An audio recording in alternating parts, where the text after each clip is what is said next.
আসসালামু আলাইকুম বড় ভাই, কি অবস্থা বড় ভাই? ছোট ভাইয়ের কি নাম্বারটাকে ভুলে গেছে? আজকে ঈদের 2টা দিন চলে গেছে। 2টা দিন মানে কি বুঝেন বড় ভাই? 48 ঘন্টা চলে গেছে, আপনার কোনো খোঁজ খবর নাই। কি ছোট ভাইটাকে কি ভুলে গেছেন কা বড় ভাই? এমনি প্রোগ্রামের সময় তো বলেন, এই হৃদয় তুই কই আছো, চলে আয় তো প্রোগ্রামে।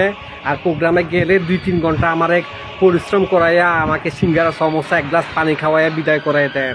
এটাই আপনার স্বভাব বড় ভাই। হ্যাঁ, ঈদের দিন আসছে, ছোট ভাইয়ের কোনো খোঁজ খবর নেবেন না? ছোট ভাইয়ের কি মোবাইল নাম্বারটাকে ডিলিট করে দিয়েছেন মিয়া বড় ভাই? এটা কিন্তু ঠিক করেন নাই।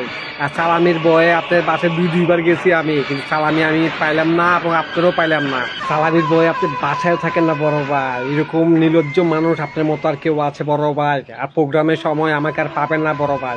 প্লিজ আপনি যেখানে থাকেন বড় ভাই চলে আসেন, আমার সালামির প্রয়োজন নাই, বুঝছেন?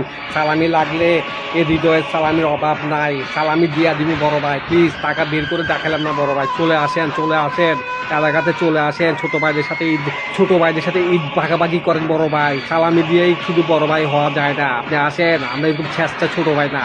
আসেন আসেন।